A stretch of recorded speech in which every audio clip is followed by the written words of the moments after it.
다음에 지금 논의할 것은 이번에 새로 생긴 제도로 위성정당 또는 비례정당이 주목을 받았는데요.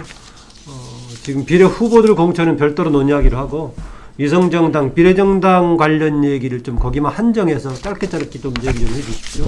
처음에 이제 이 이른바 준연동형이 생기면서 한국당, 지금은 통합당이 됐습니다만 이쪽으로 대응했던 과정, 이후에 민주당이 추진했던 게 있고요. 또 민주당 주변에서 새로운 또 무슨 열린민주당 만들어가지고 많은 사람들이 법을 만드는 사람이 법을 경시하는 이런 부분에 대해서요. 양쪽 다 관여한 부분에서 사법 처리를 해야 된다고 봅니다. 검찰이 수사에 착수해야 된다고 봐요. 왜 그런가 하면 어떻게 연동형 비례대표를 도입할 때 뭐 그쪽으로야 공수처를 통과시켜주는 조건으로 호남당이나 정의당 좀 유예준다라는 이런 부분으로 했겠죠. 그런데 그렇게 했으면 그 법의 원칙은 지켜야죠. 어렵든 말든요. 그런데 꼼수에 꼼수로 대응한다고 한국당이 저러다가 또 자기 꼼수에 걸려가지고 한성교하고 공병호 야단이 나가지고 다시 또 보내서 하고 노골적으로 하고 있지요. 그 다음에 또 거기에 또 민주당은 이제 한국당이 하는 부분, 미통당이 하는 부분을 기다렸다가 곧바로 정계련을 갖다가 더불어시민당으로 갔다가 이제 마음에 안 든다고 바꾸고. 그런데 여기에 이제 또 조국을 또 살리자고 하는 무슨 열린민주당이라고 또 만들어가 한 개 하는 것보다 1-1하고 1-2로 두 개로 쪼개는 게 한두 석 더 나오더라. 그래서 한쪽에는 이 문재인 친위대 만들자. 그래가지고 거기 무슨 또 완전히 그냥 문바들 그 속을로 만들어 놓고 있어요. 그래서 이게 두 개 다 뭐 하는 거냐. 양정철이가 왔다 갔다 하고 여러 군데서 이야기가 나왔잖아요. 저는 이거 전부 수사에 착수해서 여기에 관련되어서 이렇게 한 당 지도부부터 관련자들을 전부 사법 처리해야 된다. 두 당 다. 저는 그렇게 봅니다. 어떤 법과 관련된 위반의 소지가 있다고 그러니까 남의 당의 공천에 대해서는 관여할 수 없다라고 되어 있지 않습니까? 그런데 보면 실제로 다 관여했잖아요. 자발적으로 만들어진 조직이 아니고 다 뒤에서 영향을 미쳐서 친위대들을 이렇게 한 게 나오지 않습니까? 그래서 이 부분을 가지고 여기에 관여한 양당의 지도부들을 다 사법 처리해야 된다.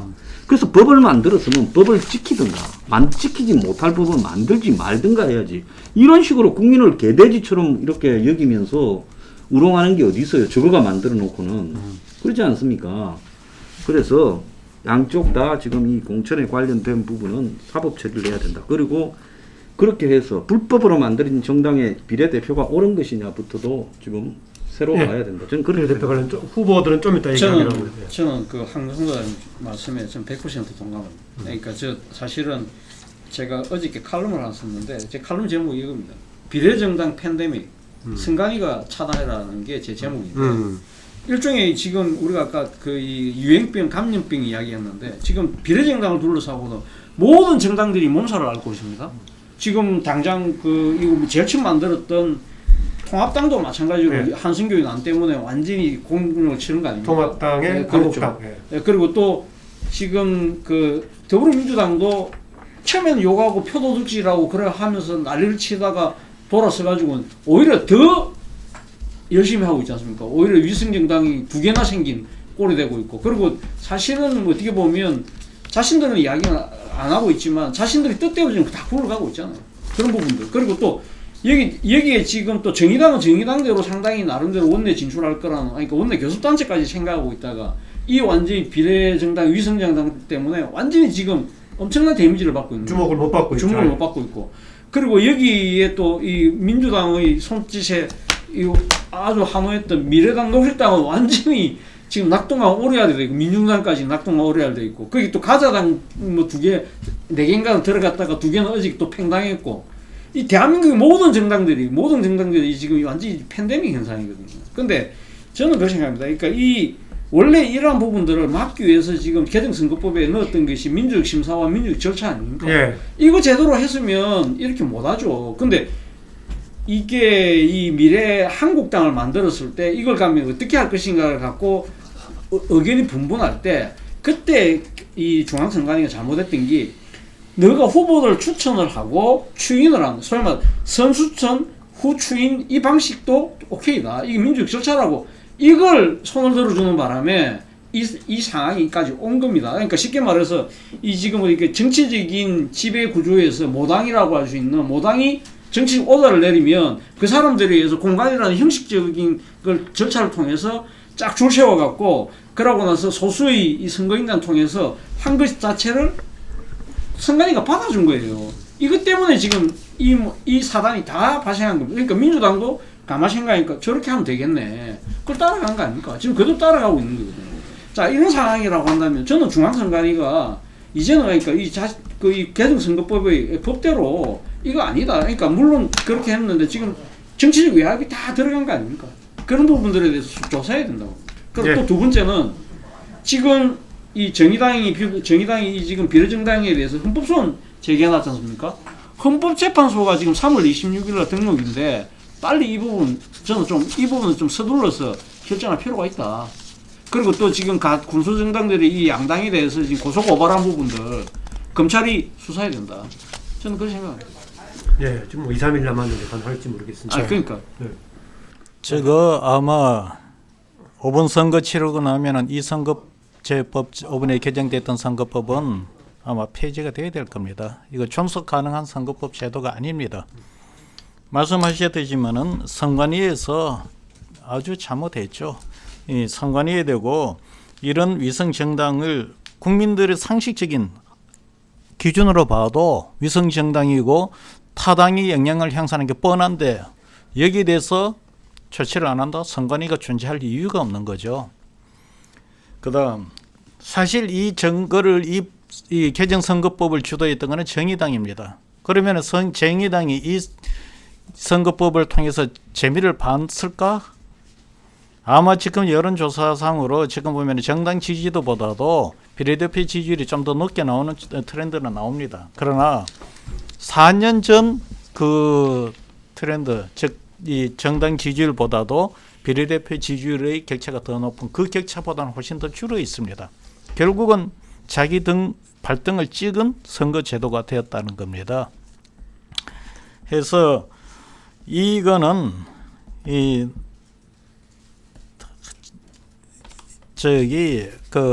선거법 그 자체 이제를 떠나갖고 국민들 그 의식의 건전성한 국민들의 의식을 위해서도 이런 어떤 편법 국가 제1, 2, 3당들인 이런 편법 야바이 짓을 하는 이런 상황은 이제는 없어져야 된다. 이건 뭐 야바이꾼들이 하는 것이지. 솔직히 말해갖고 내가 선거에 대고 이거 언론에도 여러 번 평론을 내가 이걸 요청했는데 그때마다 하는 것이 뭐냐면 내가 이 야바이판에 대해서 이 평론을 해야 되냐. 야바이판이지 이게 무슨 평론의 대상이라도 되는 이 상황들이냐고. 야바이 평론가, 야바이 판의 평론가니까. 그 평론할 때마다 참담함을 느끼요. 제가. 제가 볼 때는 이 결과적으로 어떤 결과가 예상되냐. 민주당이 제일 좋은 결과가 예상될 것 같아요. 그러니까 자기가 비례정당이라고 확실하게 그 참여한 더불어민주당에서 이 뒷순위 그 7석 부분만 11번부터 이렇게 배치한다고 했지만 실제로 10번까지의 사람들도 다 민주당 사람들인 거죠, 이게. 예, 그리고 한두 명만 빠지고 전부 다 민주당이죠. 거기다 열린민주당까지 하면 지난번에 20대 총선에서 지역구에서 110석 비례 13. 해가지고 123. 123 이렇게 얻었었는데 이번에는 예를 들면 비례에서 그렇게 따지자면은 뭐 아까 말한 뭐 다른 당으로 있는 사람 두 명 빼면은 예를 들면 뭐 20석은 플러스 된다는 거죠. 이게 본래 연동형 비례제를 갖다가 그 할 때 처음에 그 정의당하고 이 다른 그 당시 바른미래당하고 적극적으로 이렇게 해나갈 때 민주당이 거기에 대해서 제대로 입장을 안 밝혔어요. 이게 처음에는. 왜냐하면은 이 연동형 비례제 하면은 자기들한테 무조건 마이너스고 이거 하다가는 일단 또 못 될 수도 있다는 우려가 그 당시부터 있었던 거거든요. 그래서 50%의 캡 씌우는 2단계나 했죠. 그렇죠. 그래서 이제 뭐 어쨌든 공수처를 통과시켜야 되니까 이 패스트트랙에 둘 다를 이렇게 태웠던 거고 이런 건데 마지막 통과시킬 때도 이란 사실은 다 알고 있었던 거죠. 결국은 이 미래통합당이 이렇게 선거법 그걸 갖다가 거부했고 이렇기 때문에 자기들은 이렇게 뭐 공언했잖아요. 미리 얘기했죠. 미리 비례정당을 만들겠다라고 미리 이야기를 했고, 그 점에서 그걸 공격을 하고 하다가 지금 결과적으로 지금 이렇게 된 부분에 있어가지고는 정말 이 부분을 갖다가 미래통합당의 일당을 막았기 때문에 이거는 잘했다고 평가할 건지. 본래 명분이 두 개거든요. 이게 예를 들면 적폐 세력인 미래통합당이 일당을 저지해야 된다 이거고, 두 번째가 소수 정당에 대한 배려가 이 자기들 참여에 대한 연합정당 참여에 대한 어떤 명분 두 가지였는데, 첫 번째는 저는 가능하리라 보지만, 두 번째 본래 연동형 비례제의 취지 이것과는 전혀 다른 양상이 나올 것이고, 오히려 이 애초에 그 소수 정당으로서 꾸준히 어쨌든 어렵지만 이 정당을 계속 이렇게 유지 운영해온 아까 말씀하신 뭐 녹색당 그리고 정의당, 특히 정의당 이런 부분들이 상당히 이번 선거를 통해서 이렇게 오히려 위상이 추락하는 이런 상황이 올 거라는 거죠. 그래서 지난번 선거도 보면은 우리가 우리나라의 정치 개혁에서 뭐 누구나 다 이야기할 수 있는 거 하나가 뭐냐 이러면은 다들 기득권 양당 체제 타파라고 이야기를 해요. 그 부분들을 지난 총선에서 국민들이 보여줬거든. 예를 들면 국민의당을 통해서 예를 들면 그랬는데, 이번에 국민들이 지금 제 예상과는 달리 어떤 그런 부분들을 어떻게 국민들이 표출시킬지는 상당히 잘못 궁금합니다. 이게. 그거에 대해서 수침 하나 말씀드릴게요. 그러면 예를 들어 이 제도를 만들어서 민주당이 이렇게 덕을 볼 거다 전략적으로 봐서는 이 이야기를 했는데, 그렇게 하려고 하면 수치가 이렇게 나와야 돼요. 정당 지지율, 민주당과 범여당 세력의 총 정당 지지율과 미통당과 범보수 세력의 정당 지지율이 있고, 반면 비례대표의 그 지지율을 놓고 볼 때 정당 지지율보다도 이 비례대표 지지율이 범여권이 더 높아지면 덕을 봤다는 말이 맞겠죠. 그런데 만약에 그것이 정당 지지율보다 그 비율이 적으면은 덕을 봤다는 이야기가 성립이 안 되겠죠. 그런데 지금 조사를 해보면은 이게 더 많아졌다는 것이 입증이 잘 안 되고 있어요. 네. 그 관련 얘기를 아까 그래서 제가 일단은 그 제도와 지금 이른바 비례 위성정당 생기는 것 관련해서 한정해서 얘기해달라고 했는데요. 지금 나왔던 부분은 약간 한번 짚어보고 가죠. 특히 이제 친민주당 비례정당이 확실한 게 지금 두 개가 생겼지 않습니까? 그래서 이틀 전에는 윤호중이는 오히려 상당히 좀 부담을 느꼈는지 그쪽에 대해서 그런 식의 부적절한 공천 그만둬라라고까지 했습니다. 아무래도 부담은 여론에 부정적으로 작용할 수 있다는 점하고 자신들이 배출했던 비례들이 오히려 의도대로 당선이 안 될 소지가 있기 때문에 그랬는데요.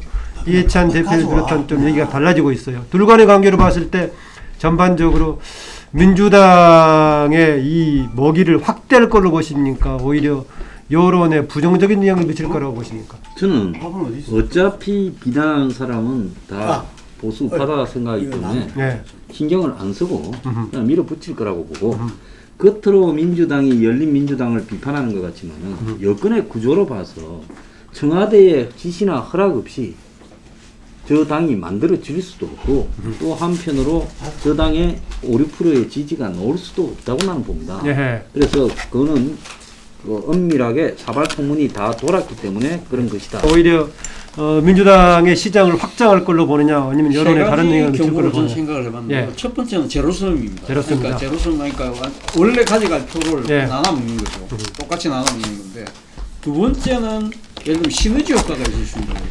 그러니까 두 개가 확대시키는 확대될 수도 있으니까 두 개가 하면서 오히려 서로 이 경쟁을 하는 과정에서 관심도 끌고 그러다 보니까 더 많은 표를 갖고 가십니다.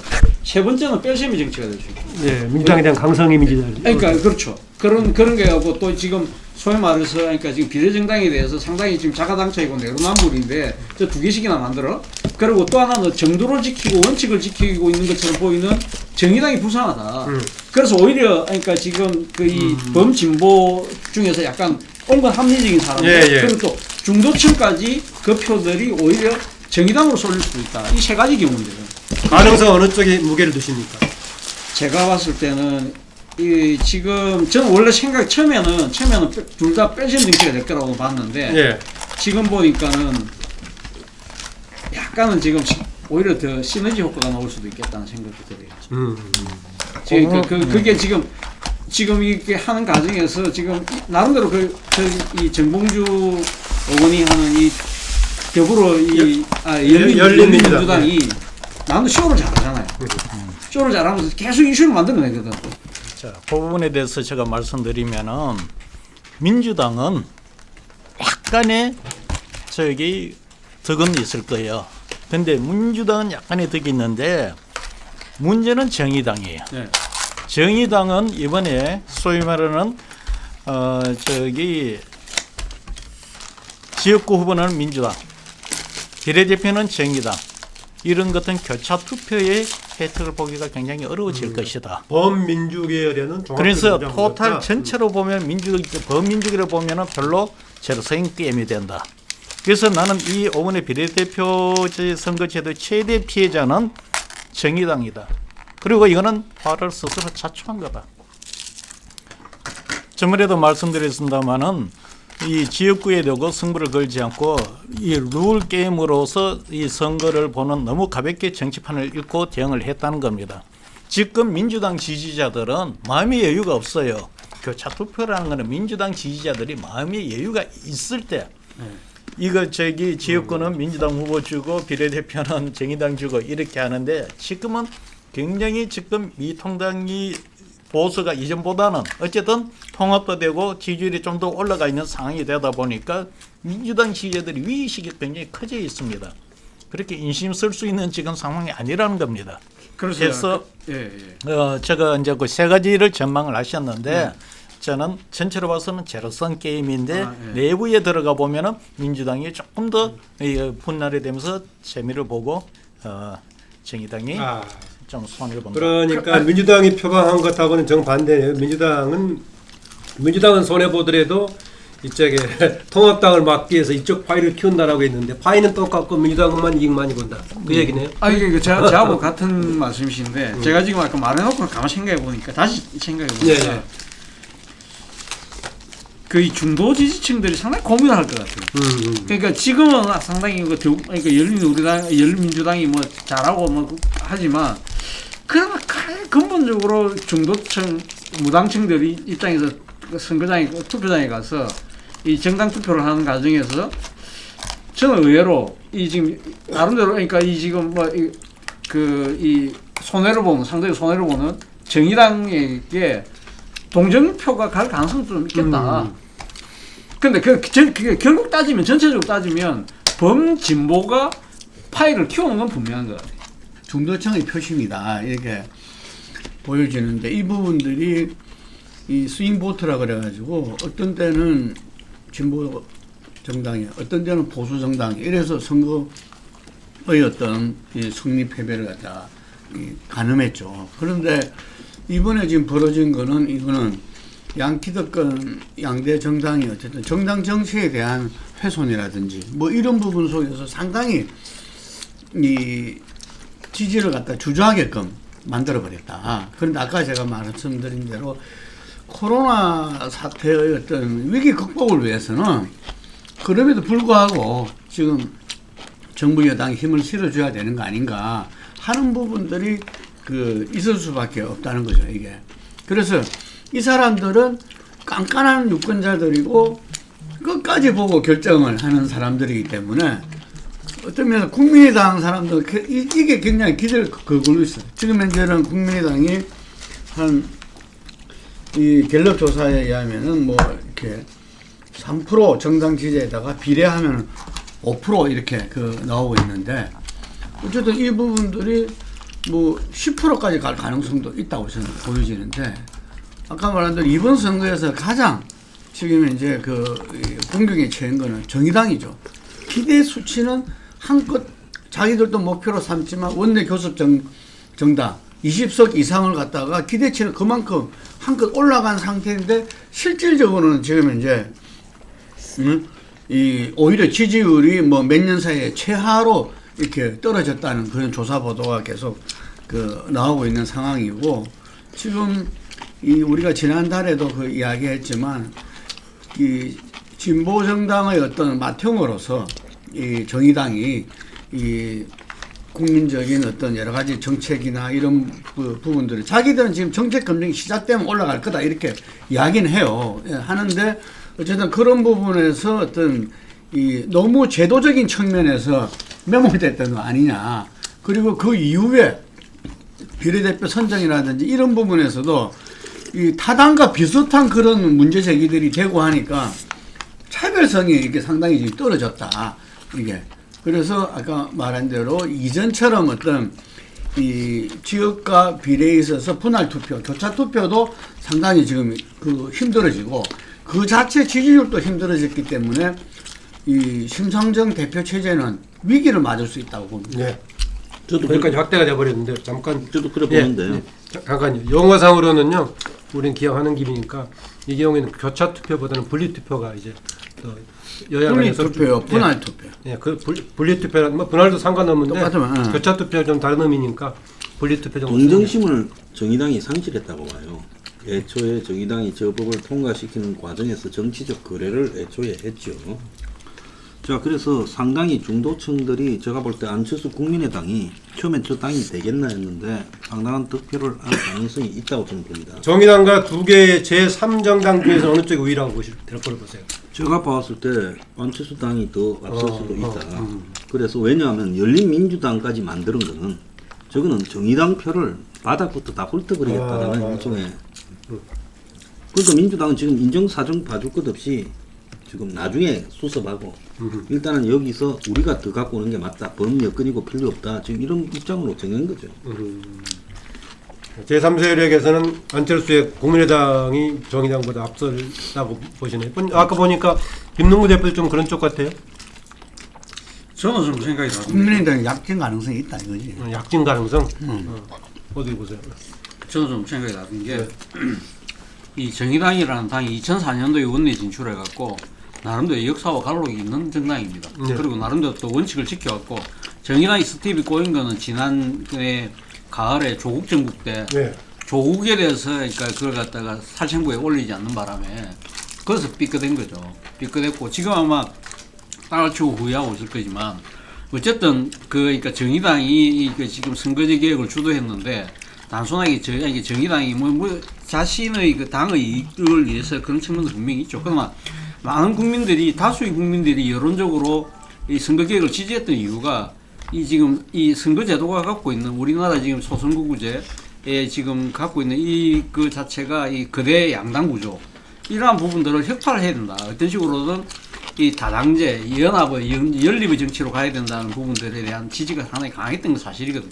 그렇기 때문에 그렇다고 한다면 지금 이런 꼼수 형태로 비례정당을 만드는 부분에 대해서 상당히 아마 제 생각에는 이 중도층들, 무당층들 입장에서는 그 이전에 그러니까 이런 좀 기형적인 구조로 만든 정의당의 책임을 묻기보다는 그 지금 다시 양당으로 이 핵이 되는 부분에 대한 상당한 반감이 작용할 가능성이 높다. 그렇다고 한다면 지역구에서는 그 정의당 후보가 또 똘똘한 후보가 별로 없기 때문에 그걸 지원하지 못한다 하더라도 아마 정당 투표에서는 원칙을 지켰다고 판단되는 정의당을 믿을 가능성이 높다. 근데 그에 비해서 안철수당은 사실은 지금 급조된 정당이지 않습니까? 사실은 뭐 안철수가 사실은 지난 4년 전에 제3세력을 키워준다고 해서 국민들이 선택했던 게 제3당 국민의당이었는데 4년의 결과에 대한 평가가는 지금 현재 양상이잖아요. 그럼 뭐 완벽한 실패이기 때문에 한 번 실패했던 명백하게 실패했던 세력에 대해서 다시 손을 들어준다. 그리고 또 이번에 또 비례대표 공천한 것도 보면 다 측근 공천이잖아요. 그 새로운 인물과 뭐 그러니까 자기가 말하는 이 조금 혁신형에 가까운 사람이 누가 있습니까? 그런 측면에서 봤을 때는 제가 생각했을 때는 만약에 지금 이 비례위성정당의 비판 여론이 분명히 상존하고 있다 한다면 거기에 대한 그 혜택은 정의당이 가고 갈 가능성이 높다. 저는 그렇게 봅니다. 비례 후보 얘기가 나왔는데요. 나온 김에 이것도 좀 짧게 부탁합니다. 한정해서. 어차피 지난 20대 총선 때와 똑같이 비례는 47명으로 똑같은 규모가 돼 있지만은 이번에 비례정당 얘기가 나오면서 여기저기서 그냥 몇십 명씩 이제 비례 후보 공천하는데 뭐 조금 특징적으로 볼만한 상황이 있습니까? 코로나 전국에서 보니까 그 더불어시민당에서는 그동안에 정치 활동하고는 좀 무관하고 있다가 최근에 방송 많이 한 명지병원 신현영은 1번으로 했던데 전반적으로 봤을 때 비례 공천 뭐 한번 한쪽 한국당은 저는 어제 바꾸기도 하고 아침에도 신현영하고 같이 방송했어요. 글쎄요, 방송했는데 깜짝 놀랐어요. 난 그 사람이 누구 사람인지 몰랐어요 처음에는. 깜짝 놀랐어요. 제가 볼 때는 비례 후보 관련 얘기입니다. 네, 비례 후보. 네. 이게 이제 적어도 정치 개혁의 의지가 문 정권이 표방하는 만큼이나 또 지금 보수에 대해 비판하는 만큼 높다면 실질적으로 이 비례 후보들을 이렇게 선택하는 기준에 있어서도 광범위한 뭐 예를 들어서 당원 투표가 제대로 진행된다든지 이렇게 돼야 되는데 제가 볼 때는 지금 양당에 공천된 사람들을 보면 지금 양당이 그야말로 무슨 뭐 이 공직 사유 불가 뭐 5대 기준이니 뭐 18대 기준이니 이런 부분에서 이렇게 기준을 가지고 지역 후보를 이렇게 공천한 것도 아니고요. 실제로 양당에 흐르고 있는 정치적 흐름에 맞는 후보들을 뭐 대거 공천을 한 거죠. 역대적으로 보면 가장 물갈이가 덜 되고 가장 덜 개혁적인 공천이 양당에 이루어지고 있다고 봐요. 그러니까 진보 정당까지도 공천이 좀 이상하게 진행이 됐는데 특히 비례에 있어가지고는 그야말로 지금 한국 미래통합당은 황교안이가 뒤집고 해가지고 한 거 보면 황교안이 그냥 자기 마음대로 된 거고요. 그다음에 비례민주당이나 열린민주당에 보면 그야말로 국민에 맞는 사람들로 이렇게 이루어졌다. 그래서 과거에 YS나 DJ나 뭐 상김씨 뭐 그전보다도 뭐 박근혜 이명박 때 노무현 때보다도 더 후퇴하고 있다. 그래서 저는 굉장히 태형적인 사례로 이 절차도 태형적이지만은 인물도 아주 태형적이다. 그렇게 보고 있습니다. 정부가 현재 정부 심판이냐 야당 심판이냐 그 부분과 관련해서는 여론조사상으로 보면은 과거에 비해서 정부 심판과 야당 심판의 그 격차가 많이 좁혀지고 있다. 즉 과거는 정부 심판이라는 의견이 아마 더 많았던 걸로 알고 있습니다. 그런데 지금 보면 그 격차가 줄어들고 양당 공동 책임이라는 이 의견이 많아지고 있기 때문에 김 대표님이 이야기하신 이전에 비해서 이 정부 여당 심판원이 덜 먹혀 들어간다. 지표상으로 나오고 있습니다. 두 번째, 현재 보수하는 지금 정당이 하는 거로 봐서는 이렇게 표현을 하셨는데 지금 보면은 보수층이 늘어난다고 하지 않았습니까? 보수층의 내가 스스로 보수라고 하는 정체성을 표명하는 것보다도 미래통합당 지지율이 낮습니다. 그건 무슨 이야기가 하면은 이 미래통합당은 외연을 넓히는 거는커녕 보수층조차도 제대로 결집을 아직 못 시키고 있다. 그거는 현재 이 미래통합당 지도부 현재 선거 전략 위성 정당을 두고서 하는 여러 가지 그런 행태들을 보면은 그런 결과가 나올 만도 하죠. 반면 민주당의 지지율은 진보라고 하는 응답 비율보다도 높다. 현재까지는 아직도 내가 볼 때는 중도층은 민주당 쪽으로 아직은 마음이 열려가 있다. 표로 연결될지는 모르겠습니다.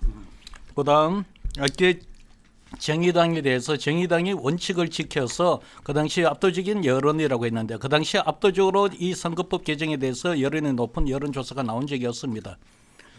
그 당시 그나마 좀 높게 나오는 거는 이뤄내는 개혁 이런 것에 대해서 그 선거법 개헌에 대해서 찬성하느냐라는 일방향적인 여론조사에서 좀 높게 나오는 것 정도였지 이 두 가지 제도 중에서 어느 게 더 나았냐라는 이런 여론조사에서 압도적으로 높게 나온 적이 없었습니다.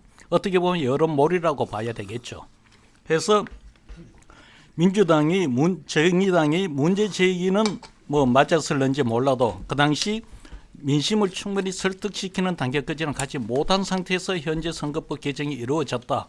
조국 사태와 그 이후 여러 정의당이 적절하지 못한 그 당론 결정을 해서 실책한 것도 있었지만 현재 이 선거법 개정에 대해서는 오히려 이 원칙을 밀어붙임으로 인한 이 플러스 요인보다도 현재 이 상황을 만드는 데 대한 책임을 더 물어야 될, 받아야 될 상황에 와 있다. 이런 사람처럼 그렇게 해석하고 싶어요. 정의당에 대해서도 선거법 문제에 대한 책임을 물을 수도 있다. 오히려 정의당은 거기에 대한 일반 국민 수준에서요. 그럴 수가 있습니다.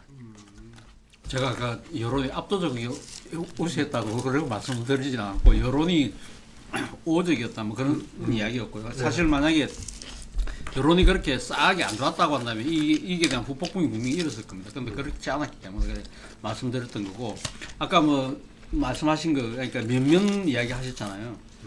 저 그런 생각해 봅니다. 그러니까 우리가 이 지금 비례대표를 두는 그 이유 중에 하나가 우리 사회 다양한 그 직능의 대표들, 다양한 영역의 대표들을 그러니까 지금 미니 대의기관인 국회에다가 나름대로 그러니까 정치적인 그러니까 장벽을 낮춰서 영입하기 위한 하나의 이 제도인데 이게 어떻게 보면 사실 저는 이번에 준연용제가 되고 그 개정 선거법에 이 비례대표에 대해서는 전략 공천이 금지되고 민주적 심사와 민주적 절차가 들어갔을 때 이제는 비례대표가 어느 하늘에서 갑자기 뜬금없이 떨어지는 그런 지금 뭐 이 신데렐라 같은 사람들이 아니라 나름대로 우리 사회에서 충분히 검증되고 나름대로 그러니까 저 사람은 될 만한 사람이야 라고 국민적 공감이 모아진 사람들이 될 거라고는 기대를 갖고 있었거든요. 그런데 제가 정치판을 30년 가까이 보면서도 제가 아직도 순진한 것 같아요. 지금 그렇지가 않다는 겁니다. 그러니까 어느 날 뜬금없이 지금 1번들이 되잖아요. 지금 물론 뭐 그 당에서는 1번을 내세운 사람들이 다 나름대로 이유가 있겠죠. 뭐 공공의료에 종사했다, 뭐 또 코로나 사태 때 열심히 했다, 문재인 정권에 아주 강력하게 주장했다 하지만 이러한 부분들이 과연 저분들이 그 직능을 대표할 자격이 될까?